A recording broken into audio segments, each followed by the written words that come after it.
আল্লাহর হাবিব বললেন মুস্তাদরাকে হাকিমের হাদিস, সিনতান লা তুরাদ্দান, দুই দোয়া আল্লাহ কখনো ফিরিয়ে দেন না। এই কোরআনকে নাজিল করছে কে?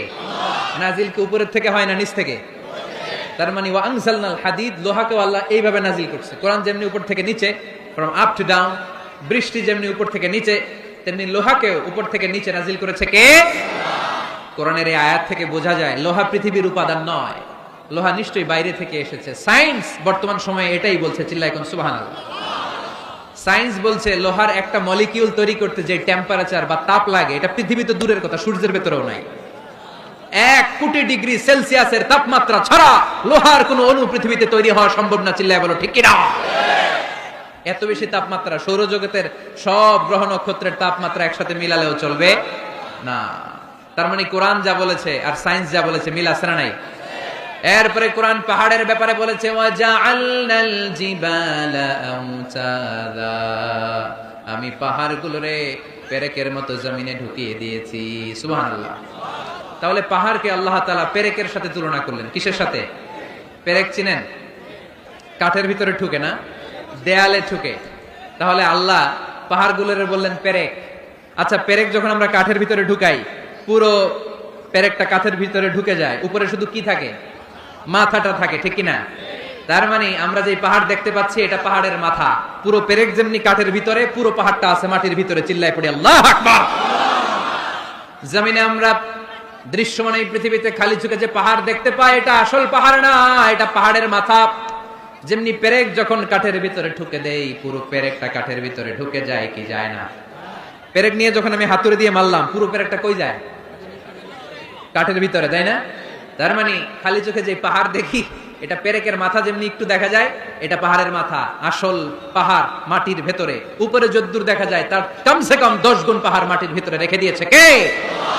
এজন্য আল্লাহ উপমাটা, মেটাফরিকটা এইভাবে দিলেন, ওয়াজআলনাল জিবালা আওতাদা, এই পাহাড়কে, মাউন্ট এভারেস্টকে, আলাস্কা পর্বতমালাকে, আল্পস পর্বতমালাকে, এই গারো পাহাড়কে, এই কেওকারাডাঙ্গার তাজিংডং বিজয়কে আমি পাহাড়ের মতো জমিনের মধ্যে গেড়ে দিয়েছে। চিল্লায় পড়বো সুবহানাল্লাহ। আবার আল্লাহ বললেন, ওয়ামিনাল জিবালি জুদাদুম বীদুন ওয়া হুমরুম মুখতালিফুন আলওয়ানুহা ওয়া গরাবিবু সুদ, পাহাড়ের মধ্যে কোন পাহাড় আমি বানিয়েছি ধবধবে শুভ্র সাদা, কোন পাহাড় আমি বানিয়েছি রক্তিম লাল, কোন পাহাড় আমি বানিয়েছি কুচকুচে কালো। 3 কালারের পাহাড়। কয় কালারের? মৌলিকভাবে ধবধবে শুভ্র সাদা পাহাড়, অথবা রক্তিম লাল পাহাড়, অথবা কুচকুচে কালো পাহাড়। আপনি পৃথিবীর পাহাড়গুলো নিয়ে যদি গবেষণা করেন, বিভিন্ন রঙের পাহাড় আপনি দেখবেন। আমি তো পৃথিবীর অনেক জায়গায় পাহাড় দেখেছি। মিশরে আমি তুর পাহাড়ের চূড়ায় উঠেছি। ওখানে যেখানে মুসা আলাইহিস সালামের কাছে আল্লাহ নূরের তাজাল্লি দিয়ে ফোকাস করেছেন, পাহাড়টার নাম তুর পাহাড়। 2 বার আমি উঠেছি এটার চূড়ায়। উঠতে আমার অনেক কষ্ট হয়েছে। ওখানে উঠে ফজরের সালাত পড়ে আমি খেয়াল করে দেখলাম তুর পাহাড়ের আশেপাশের পাহাড়গুলো কোনোটা খয়েরি, কোনোটা কালো, কোনোটা লাল, কোনোটা ধূসর। আল্লাহু আকবার। এক এক পাহাড়কে এক এক রং দিয়ে তৈরি করলো কে? পৃথিবীতে চায়না নামে একটা দেশ আছে না? চায়না একটা শহর আছে গানজু, কি নাম? আজকে যে গুগল করবা, the গানজু city located in China. চায়নাতে অবস্থিত গানজু শহরে একটা পাহাড় আছে। এই পাহাড়ের নাম রেইনবো মাউন্টেন। কি নাম? মানে রংধনুর পাহাড়। রংধনুর কয় রং? সবাই কন, আরো জোরে। 7 রং না? আমরা ছোটবেলায় মুখস্থ করতাম, বেনিয়া সহকলা, বেনিয়া সহকলা। এই 7 রঙের পাহাড় ওখানে দেখা যায়। এক জায়গায় 7 রঙের পাহাড়। সুবহানাল্লাহ কইতে পারলেন না? মজা করে বানালো কে? সুনানে তিরমিজি আর মুস্তাদরাকে হাকিম, মুসনাদে আহমদ ইবনে হাম্বলের হাদিস। আল্লাহ যখন পৃথিবী বানালেন, এই পৃথিবীটা ঘোরার পাশাপাশি কাঁপাকাঁপি শুরু করে দিল। এই পৃথিবীর কাঁপাকাঁপি বন্ধ করার জন্য রব্বুল আলামিন পৃথিবীর মধ্যে পাহাড় গেড়ে দিলে। 7টা tectonic plate, 7 tectonic plates creates the mountain range on earth. 7টা টেকটনিক প্লেট আল্লাহ দিলেন। পৃথিবী সৃষ্টি করার পরে পৃথিবী কাঁপে। আল্লাহ পাথর দিয়ে পেরেক মারলেন, পৃথিবী আর কাঁপে না। সুবহানাল্লাহ। ফেরেশতারা দেখে তো অবাক। ফেরেশতারা বলে, আল্লাহ পাহাড়ের এত শক্তি, পাহাড় গেড়ে দিলেন পৃথিবীতে আর পৃথিবী কাঁপে না। হাল মিন খালকিকা আশাদ্দু মিনাল জিবাল, আল্লাহ আপনার সৃষ্টির মধ্যে পাহাড়ের চেয়ে শক্তিশালী কি কিছু আছে? আল্লাহ বললেন, নাআম, আছে। আল হাদিদ, লোহা। লোহা পাহাড়ের চেয়ে শক্তিশালী, কারণ লোহা পাহাড়ে মারলে পাহাড় ভেঙে যায়, ঠিক কিনা? ফেরেশতারা আরো অবাক, লোহা এত শক্তিশালী, হাল মিন খালকিকা আশাদ্দু মিনাল হাদিদ। আল্লাহ, তাহলে লোহার চেয়ে শক্তিশালী মনে হয় কিছু নাই, আছে? আল্লাহ বললেন নাম, আছে। আন্নার, আগুন, কারণ আগুনের মধ্যে লোহা ফেলে দিলে লোহা গলে যায়, ঠিক কিনা? ফেরেশতারা তো আরো অবাক। ফেরেশতারা বলে তাই নাকি, আগুন এত শক্তিশালী, তো হাল মিন খালকিকা আশাদ্দু মিনান নার, আল্লাহ আপনার সৃষ্টিতে আগুনের চেয়ে শক্তিশালী কিছু আছে? আল্লাহ বলে আছে। আলমা, পানি, কারণ আগুনের মধ্যে পানি ঢাললে আগুন পাওয়া যায়।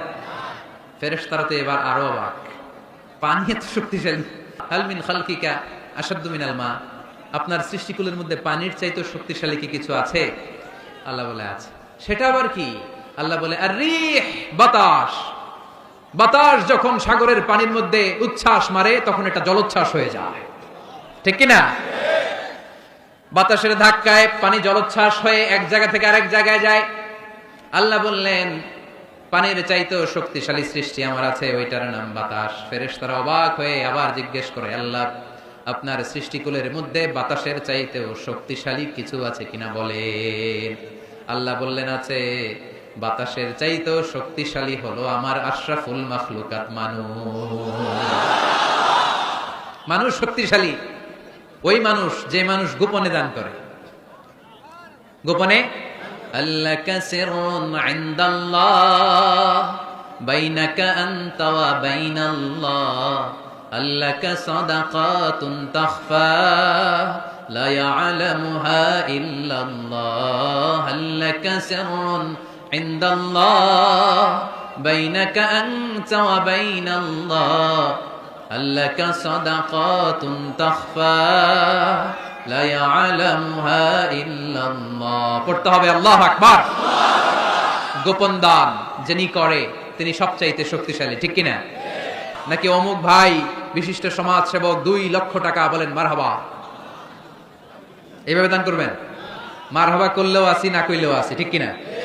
মারহাবা যদি বলে দেন, সমস্যা নাই। মারহাবা না বললেও দিবেন। তাহলে খুশি কে? বেশি খুশি হয় যখন লুকায় লুকায় দেন, নাম না জানায় দেন। ওই দান আল্লাহ এমন ভাবে কবুল করে, ওই দানের কারণে 7 শ্রেণীর ব্যক্তিকে আল্লাহ আরশের নিচে ছায়া দিবে। যেদিন কোনো ছায়া পাওয়া যাবে না, ওই দিন ওই ব্যক্তিকে আল্লাহ টেনে আরশের ছায়ার নিচে বসিয়ে দিবে। তাহলে কোরআন পাহাড়ের কথা যা বলেছে, বিজ্ঞানে ওই কথা আছে না নাই? এরপর কোরআন বলেছে আলাম তারা আন্নাল্লাহা ইউসজি সাহাবান সুম্মা ইউআল্লিফু বাইনাহু সুম্মা ইয়াজআলুহু রুকামান ফাতারাল ওয়াদকা ইয়াখরুজু মিন খিলালিহি। আল্লাহ সাগরের পানিগুলোরে তারায় মেঘ বানায়, আকাশে নেয়, বৃষ্টি নাজিল করে। এটাকে বলে, সায়েন্স এটার নাম দিয়েছে ওয়াটার সাইকেল বা হাইড্রোলজিক্যাল সাইকেল। এটাই আল্লাহ কোরআনে এইভাবে বলেছে, আলাম তারা আন্নাল্লাহা ইউসজি সাহাবা, তোমরা কি দেখো না সূর্যের তাপে বাষ্প হয়ে গ্যাস হয়ে পানিগুলো উপরে ওঠে। যারা বিমান দিয়ে ফ্লাই করেন তারা বিমানের জানলার পাশে সিট পেলে দেখেন নাই কিভাবে মেঘমালাগুলো বিমানের সাথে খেলা করে? এগুলো তৈরি করছে কে? তার মানে কোরআন যা বললো বিজ্ঞান তাই বলে। সানশাইন, সূর্যের প্রখর তাপে পানিগুলো বাষ্প হয়ে উপরে যায়, ঘনীভূত হয়, কন্ডেন্সড হয়, ঘনীভূত হয়, মেঘমালা হয়। ওই মেঘ থেকে ঝিরি ঝিরি ঝিরি ঝিরি বৃষ্টি নাজিল করে কে? আমাদের ফসল খেতে গরু যদি খাইতে আসে আমরা তারাই না? আল্লাহ কয়, তুই তোর ফসল ক্ষেত বাঁচানোর জন্য গরু তারাস, আমি তো আকাশে মেঘ তারাই। তোর এখান থেকে যে ফসল আসে, এখানে ফসল উৎপাদনের জন্য পরিশ্রম তুই একা করস নাই, আমারও পরিশ্রম আছে। আর বিজ্ঞান যা বলেছে মিল আছে না নাই? আকাশে মেঘমালা দেখলে বিষ্ণু ইসলাম ভয় পেয়ে যেতেন, দোয়া পড়তেন আল্লাহুম্মা সাইয়্যিবান নাফিআ, আল্লাহ উপকারী বৃষ্টি দেন। বৃষ্টি দেখলে, মেঘ দেখলে আল্লাহ রাসূল পেরেশান, একবার ঘরের ভিতরে আরেকবার বাইরে, একবার ভিতরে আরেকবার বাইরে। আম্মা জান বলতেন, ইয়া রাসূলুল্লাহ আকাশে মেঘ দেখলে আপনি পেরেশান হন কেন? আল্লাহ রাসূল কেঁদে কেঁদে বলতেন, আয়েশা আমি জানি না এই বৃষ্টি আর তুফান থেকে মদিনায় সজীব শ্যামল ঘাস লতা পাতা জন্মাবে, নাকি এর মধ্যে থেকে বজ্রপাত এসে আমাদের পাপের কারণে আল্লাহ মদিনাটারে জ্বালিয়ে দিবে, আমি জানি না। আমরাও যে আকাশে মেঘমালা দেখি, আমরা কি জানি এটা কি রহমতের মেঘ না আযাবের মেঘ? জানি আমরা। তারপরও বৃষ্টি আসলে আমাদের গান আসরা নাই। বৃষ্টি আসলে দেখবেন গান লাগায় দেয়। বৃষ্টি পরে টাপুর টুপুর, ওই কয় পায়ে দিয়ে শোনার নুপুর, সব মুখস্থ। এগুলো করা যাবে না। বৃষ্টি দেখলে দোয়া পড়তে হবে, আল্লাহুম্মা সাইয়্যিবান নাফিআ, আল্লাহুম্মা আসকিনা গাইসান মুগীসান মারিআন মারিআন নাফিআন গায়রা দার আজিলান গায়রা আজিল।